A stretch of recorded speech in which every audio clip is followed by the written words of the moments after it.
years coaching here at Miami. Here's an entry pass to Mike Scott on the low block on the other end. Little jump hook inside, up and good. 6 to shoot now for the Hurricanes. Going to work Larkin. He'll feed out. Keep an eye on Grant. Grant pump fakes now. He's going to take it inside. He had the ball knocked away, and he cannot get the shot off as the clock hits 0.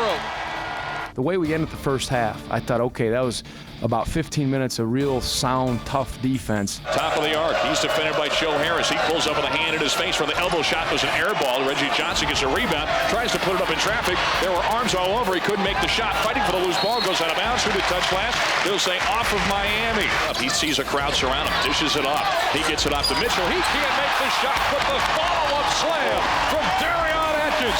Entry pass to Mitchell. Mitchell in the low block kicks it out. Jesperson pump fakes from 3. Foot on the three-point line. This time he launches it up. Then he connects as he looks at the student section. We had a young group out there in the first half, and it was good to see Paul hit a shot. He did a good job looking at Darion and Malcolm. That, you know, we're a team that I said if you play the right way, it doesn't matter what year you are. You just gotta, you know, that's valuable experience, but you gotta be sound. And I thought they held their own defensively. They moved the ball and gave us a great lift, which we needed. Entry pass for Mike Scott. Right now he's isolated.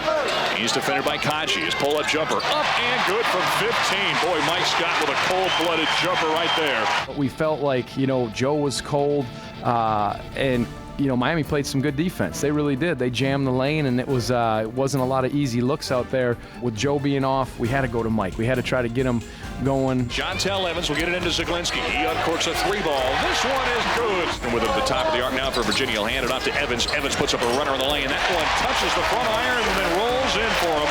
Evans takes it into the lane, puts up a runner. Big hand in his face. Misses off the front iron. The rebound there, but it was taken away by Evans. He feeds to Scott in traffic. Scott turns around and hits the shot with a foul. A lot of times it was Jontel, it was Malcolm, it was sometimes our guards who just happened to be down there, and they'd spear one, and either we got a bucket out of it or you know, kept the possession going. So that was important, no question. We were just flowing, letting the ball hit side, top side, you know, getting the ball into the paint, letting me work. I'm passing out the post. Everyone's, you know, moving and setting up screens. So it was a very good feeling coming in at halftime. Kaji will set it. McKinney Jones lobs down low to Johnson. Johnson splits a trap and takes it in for an easy finger roll up close to his first field goal of the game. Zaglinski on the near wing left, dribbles with the right hand, hands it to Scott. Scott gets an open look from the free throw line, and he knocks it down. He dribbles out there to the near wing right. Kaji, defended by Scott, pulls up. His shot rattles home just inside the three-point line. Dribbling on Zaglinski, goes baseline. Now he's in trouble. Beats it off the last second to Johnson, and Johnson will have an easy look up close again. As good as it was, it seemed like it vanished. Partly in credit to them, as I said. We started trapping the post way out there, and they took advantage of that, and then they made some plays, which they have capable players of. He's got it on the right-hand dribble, sends down low. Darion Atkins with it now as he posts up, puts up a jumper. And a beauty as he puts it over big Reggie Johnson. Brogdon squeezes off a three-pointer, and he knocks it down from the near side left. He has 5 points now to put the Hoos ahead by 4. Takes it into the lane, jump step in there, floats it up with the left hand off the window, and good, and we are all even as Duran Scott is heating up here in the second half. 7 second-half points. I was so impressed with him. You know, he's got a New York City kind of game, and he goes hard, he hesitates, and then boom, he goes. Feeds it off to Harris. Harris lobs inside for Mike Scott. He's defended by Kaji, backing down on him. Puts up a jump hook inside, and a beautiful right-hand floater for Mike Scott to put Virginia ahead by 2. Here's a pull-up jumper. It's contested. Mike Scott from the corner misses. Kaji got a big hand in his face. Here's Kaji going all the way on the other side. Throws it down with a one-hand jam. And his bench jumps to its feet as the Hurricanes have their first lead. That game could have very well gone their way. There's no question about that. You know, they make a bucket, we foul, who knows. But it just was a hard-fought game, and it came down to the last possession. Near wing left to Evans, down to Zaglinski. All by himself. 3 balls up and good. A big-time three-pointer for Sammy.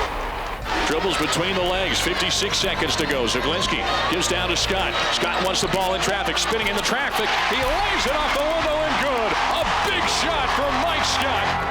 I was just remembering how they just came back on us, and I kind of felt, you know, I didn't want that feeling to come back, you know, during the game in the second half. So I just grabbed my teammates together and tell them, let's just come together and get some stops. And Jontel came with a great stop at the end of the game and pulled it out for us. 13 seconds to go. Miami with the basketball in the front court. Duran Scott, they trail by 1. Will hand it off to Malcolm Grant back to Scott. Scott's on the far wing. 5 seconds to go. He takes it onto the baseline, puts up the shot. That's off the mark. Gets his own rebound. There's the horn. It's in the book.